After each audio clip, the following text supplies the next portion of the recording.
हमको जानते हो या हम भी दे इंट्रोडक्शन।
हेलो, आवाज आ रही है? हमको जानते हो या हम भी दे इंट्रोडक्शन। तो ये कविता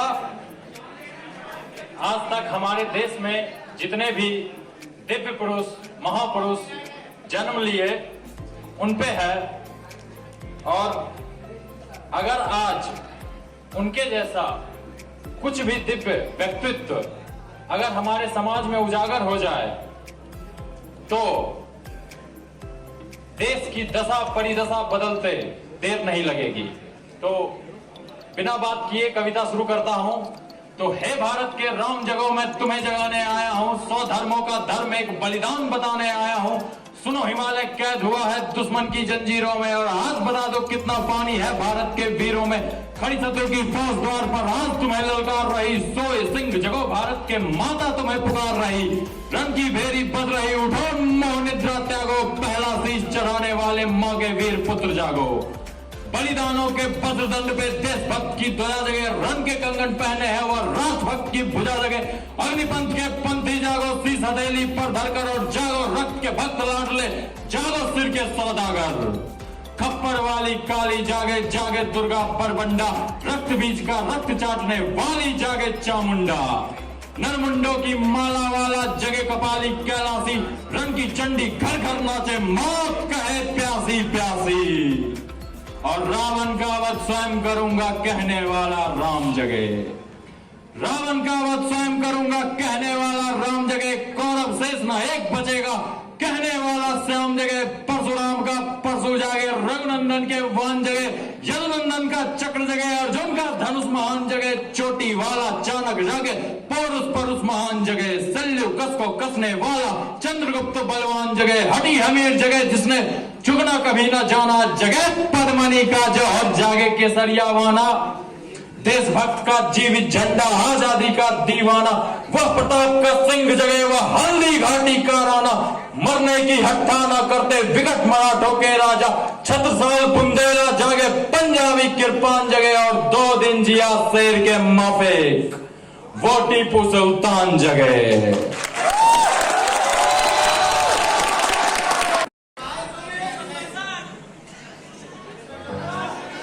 अरे ये तो कोई नया पंडाल लगता है। अरे कहा भाई, तुम तो बड़ा शरीफ आदमी दिखते हो, तुम यहाँ कैसे पहुंचे? क्या बताए भाई, ये बड़ी लंबी कहानी है।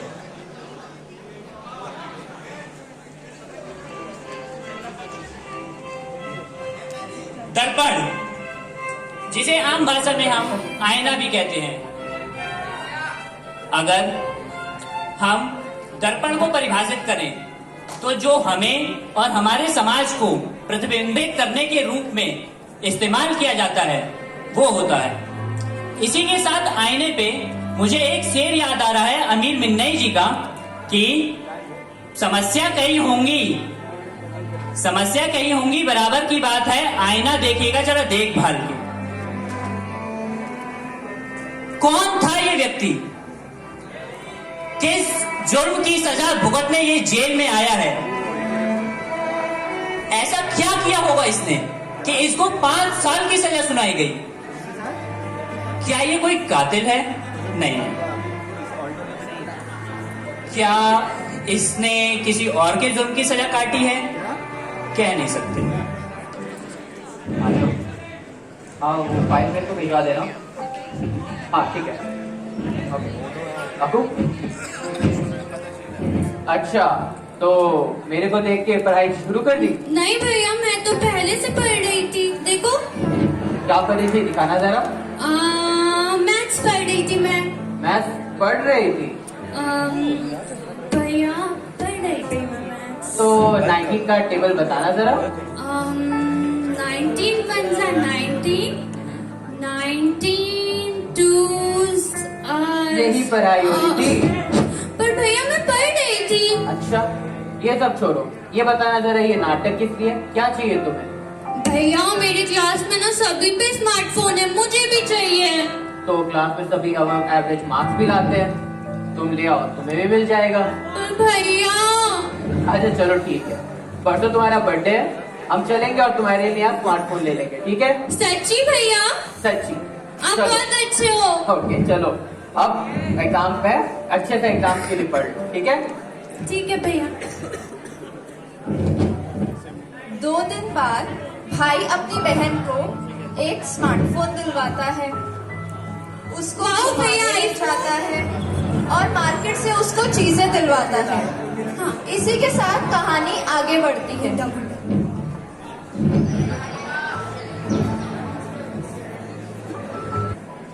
भाई व्यस्त तो रहता है, पर उसका अपनी बहन के प्रति ध्यान कम नहीं हो जाता।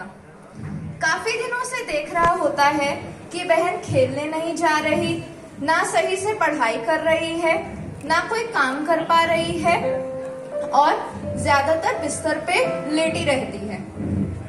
एक दिन ऑफिस से आने पे वो देखता है कि अनु का चेहरा थोड़ा फीका पड़ गया है और वो पसीने से लथपथ है। क्या हुआ तुम, आपको ठीक तो हो ना? हाँ भैया मैं ठीक क्या हो हूँ। गया, आजकल तुम खेलने जा रही हो, टाइम से खाना नहीं खा रही हो, जब देखो तब लेटी रह रही हो, ठीक तो है तुम्हारी तबीयत? कुछ नहीं भैया, बस आजकल थोड़ी थकान सी होती है, सांस लेने में दिक्कत हो रही है और चेस्ट में पेन हो रहा है। कितने दिनों से हो रहा है ये? यही कुछ 15 दिनों से। 15 दिन? छोटी बच्ची हो जो समझ में क्यों नहीं आता? ठीक हो जाएगा। तुमको इतना समझ में नहीं आता, बड़ों को बताना चाहिए। अभी चलो, अभी जाएंगे तुम्हारा इलाज कराने। अरे भैया अभी तो रात हो रही है। मुझे कुछ नहीं सुनना, हम अभी जाएंगे और अभी तुम्हारा इलाज होगा। ठीक है भैया।